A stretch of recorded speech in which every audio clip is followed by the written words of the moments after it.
নমস্কার বন্ধুরা, আশা করি সবাই ভালো আছেন। জামাই ষষ্ঠীর অনেক অনেক শুভেচ্ছা আপনাদের সবাইকে। আমের সময় আর আমের কেক না বানালে হয়। এবারে আম পাওয়া মোটামুটি বেশ একটা কষ্টসাধ্য ব্যাপার, তবুও আম কিছু পেয়েছি বাড়িতে, তো সেটা নিয়ে আমের কিছু রেসিপি আপনাদের সাথে শেয়ার করার ইচ্ছা আছে।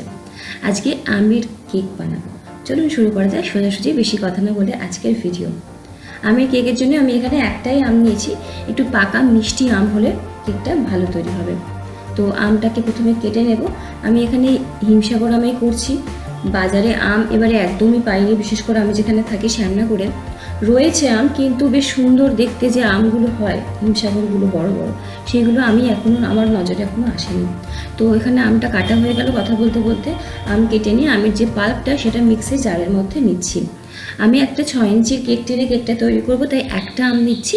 যদি বড় কেক তৈরি করেন তাহলে দুটো আম বা প্রয়োজন মতো আম নিতে হবে। আমের পাল্পটা আমি মিক্সির জারে নিয়ে পেস্ট করে নিচ্ছি। চাইলে পুরো আমটার খোসা ছাড়িয়ে নিয়ে গ্রেটার দিয়ে গ্রেট করে ছেঁকে নিতে পারেন, এরকমই পেস্টের মতো হবে। এর মধ্যে দিয়ে দেবো আমি হাফ কাপ পরিমাণে চিনি। চিনিটাকে আমি মিক্সিতে নিয়ে আগে থেকেই গুঁড়ো করে রেখেছিলাম। চিনিটা গুঁড়ো করে নিলে কী হয়, তাড়াতাড়ি মিশে যায়, আর কিছুই না। আমার চিনিটাকে একটা পেস্ট বানিয়ে একটা বড় পাত্রের মধ্যে নিয়ে নিচ্ছি। এর মধ্যে দিয়ে দেবো আমি 1/4 কাপ পরিমাণে সাদা তেল, চাইলে গলানো মাখন দিতে পারেন।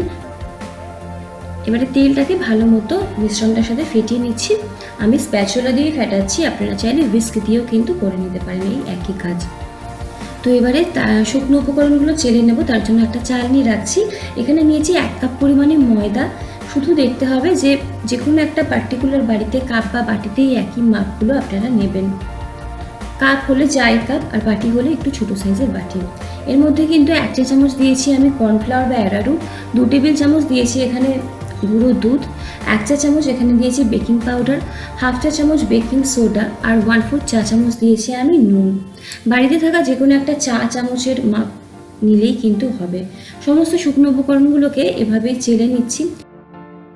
কিন্তু যদি কোনো দানা দানা থেকে যায় সেটা আমরা ভেঙে দিতে পারি, আর কেকের যে ব্যাটারটা সেটা অনেকটা বেশি স্মুথ হয়। এর মধ্যে দিয়ে দেবো প্রথমে আমি 1/4 কাপ লিকুইড দুধ দিচ্ছি। প্রথমে একসাথে দেবো না, কারণ ব্যাটারটা আমাদের একটু ঘন তৈরি করতে হবে।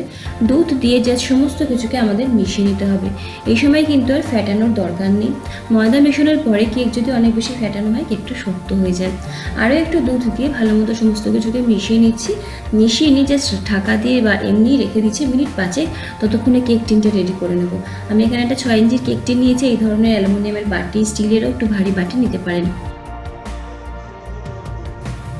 একটু তেল লাগিয়ে নেব, আর তারপরে একটু ময়দার গুঁড়ো দিয়ে ভালো মতো চারিদিকটা কোট করে নেব, যাতে কেকটা আমাদের সহজেই বেরিয়ে আসতে পারে। এর বদলে পার্চমেন্ট পেপার অথবা বাটার পেপার ঠিক কেকের টিনটা সাইজ করে আপনারা লাগিয়ে নিয়ে তেল ব্রাশ করে নিতে পারেন। এদিকে যে ব্যাটারটা তৈরি করে রেখেছিলাম তার মধ্যে দিয়ে দেবো এলাচের গুঁড়ো হাফ চা চামচ পরিমাণে। আমের সাথে এলাচের গুঁড়োর ফ্লেভারটা খুব ভালো লাগে। এলাচের গুঁড়োর বদলে আপনারা চাইলে ম্যাঙ্গো এসেন্স দিতে পারেন। কেকের জিনিসপত্র যেসব দোকানে পাওয়া যায় সেখানে পাওয়া যায়। এর মধ্যে দিলাম 1 চা চামচ ভিনিগার। ভিনিগারের বদলে লেবুর রস দিতে পারেন। আর 1 টেবিল চামচ পরিমাণে লিকুইড দুধ দিচ্ছি। ব্যাটারটা খুব টাইট লাগছে তাই। তারপরে সমস্ত কিছুকে জাস্ট মিশিয়ে দিলেই কিন্তু আমাদের কেকের এই ব্যাটারটা বা মিশ্রণটা রেডি হয়ে যাবে। কেক টিনের মধ্যে নিয়ে নেবো এই মিশ্রণটাকে। ওপর থেকে পছন্দ মতো বাদাম কুচি ছড়িয়ে দিতে পারেন।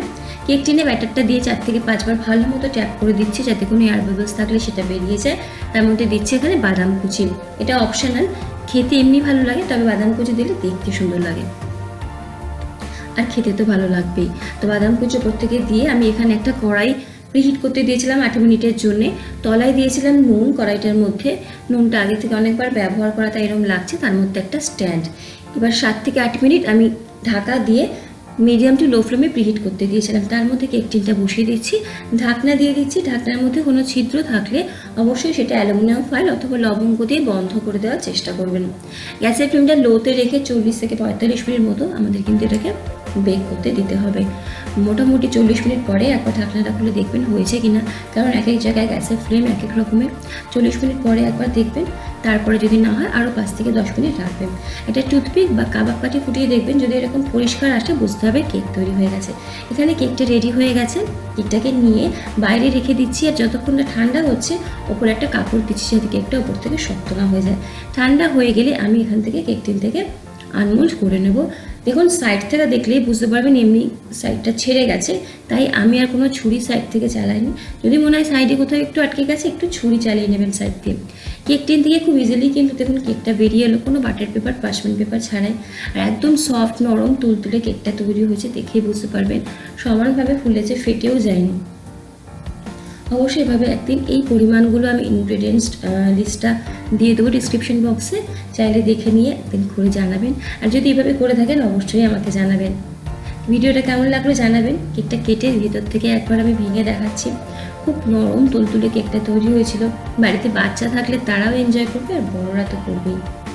ভিডিও ভালো লাগলে লাইক, কমেন্ট, শেয়ার আর সাবস্ক্রাইব করে পাশে থাকার অনুরোধ থাকবে। আজ অবধি, দেখা হচ্ছে পরের ভিডিওতে। সকলে ভালো থাকুন, সুস্থ থাকুন। এই গরমে অনেক বেশি বেশি করে জল খান। ধন্যবাদ।